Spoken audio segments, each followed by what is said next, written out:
आज हम श्रद्धा Aftab murder case जो कि कुछ साल पहले हुआ था उसका आज हम खुलासा करेंगे और आपको ये भी बताएंगे कि इस केस में आफ्ताब ने ऐसा क्यों किया और अंत में उसे क्या सज़ा मिला। तो बने रहिए मेरे साथ और चैनल पर नए हैं तो चैनल को सब्सक्राइब कर लीजिए। प्यार एक अजीब चीज़ होती है, जितना सुकून देती है कभी कभी उतना ही दर्द भी। लेकिन कोई इंसान जिससे प्यार करता है वो उसकी जान कैसे ले सकता है। करीब 24 से 25 साल की श्रद्धा नाम की एक लड़की मुंबई के कॉल सेंटर में काम करती थी। उसकी मुलाकात उसी कॉल सेंटर में 27 साल के आफ्ताब नाम के लड़के से हुई। श्रद्धा के माता पिता 2016 से ही अलग रहते थे। श्रद्धा और उसका छोटा भाई अपनी माँ के साथ रहते थे और पिता उनसे अलग रहते थे। घर के इन हालात के चलते श्रद्धा इमोशनली बहुत परेशान रहा करती थी। आफ्ताब से दोस्ती होने के बाद श्रद्धा को बड़े टाइम बाद खुशी महसूस हुई थी और आफ्ताब भी उससे हमेशा स्पेशल फील कराने की कोशिश करता रहता था। वो धीरे धीरे आफ्ताब के करीब आने लगी थी और कुछ ही टाइम में दोनों को एक दूसरे से बेहद प्यार हो गया। रिलेशनशिप के 1 साल के अंदर अंदर ही दोनों ने डिसाइड कर लिया कि वो एक दूसरे के साथ लिव इन रिलेशनशिप में रहना चाहते थे। साल 2019 से दोनों ने एक साथ रहना शुरू कर दिया। इसके लिए उन्होंने मुंबई में ही किराए पर एक कमरा ले लिया था। पर श्रद्धा के पेरेंट्स आफ्ताब को बिल्कुल पसंद नहीं करते थे। आफ्ताब मुस्लिम था और श्रद्धा हिंदू, इसलिए श्रद्धा के दोनों ही पेरेंट्स उसके आफ्ताब के साथ रहने के डिसीजन के बिल्कुल खिलाफ थे। बगैर श्रद्धा जिद पर अड़ी रही। उसने अपनी माँ को ये तक कह दिया कि वो अपने परिवार से अब कोई रिश्ता नहीं रखना चाहती थी और अब उसके लिए आफ्ताब ही सब कुछ है।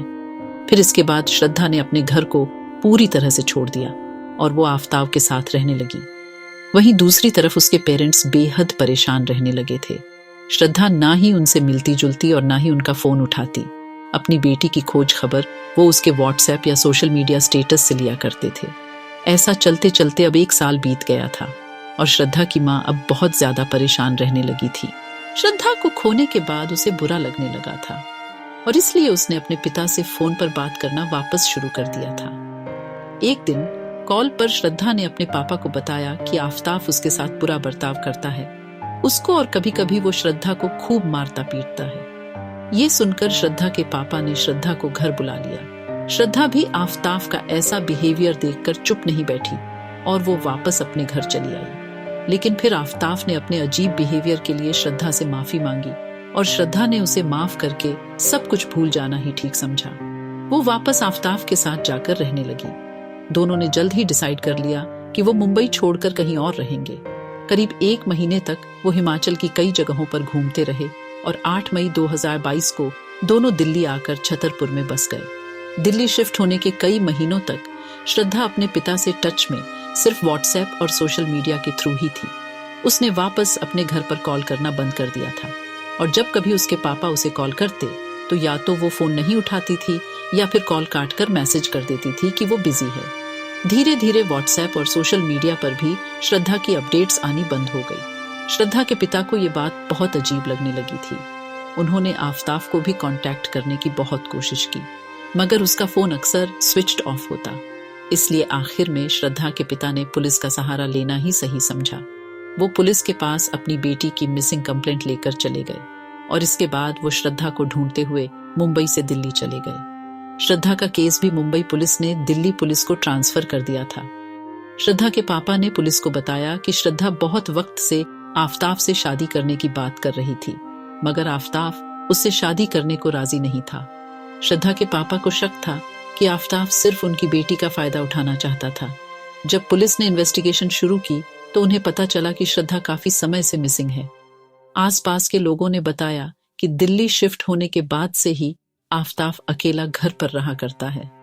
पड़ोसियों ने यह भी बताया कि श्रद्धा जैसी दिखने वाली एक लड़की शुरू पे घर में रहती थी लेकिन वो काफी समय से आफ्ताब के घर में नहीं आई है, बल्कि कई बार अलग अलग लड़कियां उस घर में आती रही हैं और रात भर आफ्ताब के घर में ही रही हैं। ये सब बातें सुनकर पुलिस का आफ्ताब पर शक काफी बढ़ गया था।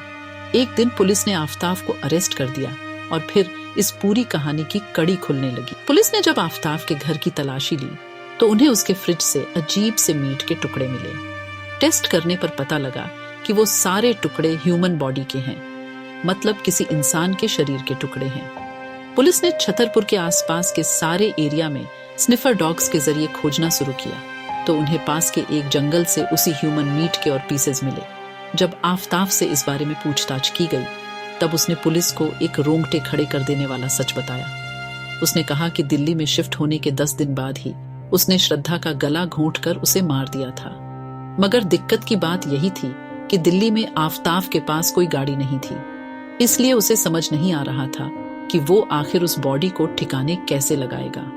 इसके बाद आफताब मार्केट गया और वहां से एक आरी, डस्टबिन बैग्स और ढेर सारे रूम फ्रेशनर्स ले आया। उसने श्रद्धा की डेड बॉडी को 35 टुकड़ों में काट दिया और डस्टबिन बैग्स में अलग अलग भरकर अपने नए खरीदे हुए फ्रिज में भर दिया। इसके बाद वो रोज रात में खाने के बाद बाहर निकलता और छतरपुर के जंगल में एक एक बॉडी का टुकड़ा ठिकाने लगा आता था। जिस रात ये घटना हुई उस रात मर्डर करने के बाद रात 2 बजे उसने ऑनलाइन रोल ऑर्डर किया। फिर उसके बाद वो बॉडी को वॉशरूम में ले जाकर उसके छोटे छोटे टुकड़े करने लगा और पानी से ड्रेन होने वाली पार्ट्स को ड्रेन करता रहा और बाकी बड़े बड़े बोरू पार्ट को फ्रीज में रखने लगा ताकि उससे स्मेल ना आए। और फिर बिच बिच में कुछ पार्ट को फ्रीजर से रखता और कुछ को नीचे वाले सरे फ्रीज के रैक को निकल कर उसने रखता था। उसने बाजार से एक बैग लाया और डेली रात 2 बजे कुछ कुछ पार्ट को लेकर मेहरौली के जंगलों में फेंकने लगा। ऐसे ऐसे उसने काफी सारे टुकड़ों को एक मैप की ड्राइंग बनाकर उसके हिसाब से बॉडी पार्ट को फेंकता था और श्रद्धा के फोन को एक्टिव रखा और उसके सारे दोस्तों के मैसेज का रिप्लाई श्रद्धा बनकर देता और सोशल मीडिया पर स्टेटस अपडेट करना और रिप्लाई देता रहता था। महीनों बीत गए, किसी को कुछ खबर नहीं हुआ।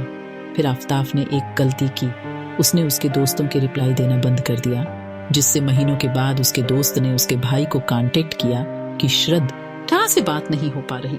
फिर श्रद्धा के फी न मिली वाले पुलिस को शिकायत किया, जिसके बाद मुंबई पुलिस ने केस को दिल्ली पुलिस ट्रांसफर कर दिया। इस केस से हैरानी वाली बात ये निकल कर आई कि आफताब के लिए ये सब बहुत नॉर्मल हो चुका था। वो श्रद्धा को मारने के कुछ ही दिनों बाद ऑनलाइन डेटिंग ऐप के थ्रू एक डेट पर भी गया था। वो उस लड़की को कई बार अपने फ्लैट भी ला चुका था और जबकि श्रद्धा का कटा हुआ शरीर उसके फ्रिज में रखा रहता था। आफताब ने अपनी कॉल सेंटर वाली जॉब वापस से शुरू कर दी थी और वहां उसकी एक गर्लफ्रेंड भी बन गई थी। वो उसे भी अपने फ्लैट पर लाया करता था। आफताब ने पुलिस को ये इन्वेस्टिगेशन के दौरान बताया कि उसके और श्रद्धा के बीच में चीजें ठीक नहीं चल रही थी और एक दिन उन दोनों के बीच बहुत बड़ा झगड़ा हो गया था। गर्मा गर्मी इतनी बढ़ गई कि आफताब ने धक्का देकर श्रद्धा को गिरा दिया और फिर उसके ऊपर बैठ गया और पूरी ताकत से उसका गला दबाने लगा। देखते ही देखते श्रद्धा की जान निकल गई और उसकी मौत हो गई। यह सब बातें आफताब ने खुद पुलिस को बताया और बयान देते वक्त आफताब पुलिस के सामने पूरी अकड़ में बार बार इंग्लिश में कहता रहा। एक गलत इंसान से प्यार करने की वजह से श्रद्धा आज इस दुनिया में नहीं है। आपको क्या लगता है ऐसे क्राइम के लिए अपराधी को क्या सजा मिलनी चाहिए? हमसे कमेंट्स में जरूर शेयर करें और हर हफ्ते एक थ्रिलिंग क्राइम स्टोरी सुनने के लिए हमारे चैनल को सब्सक्राइब करें।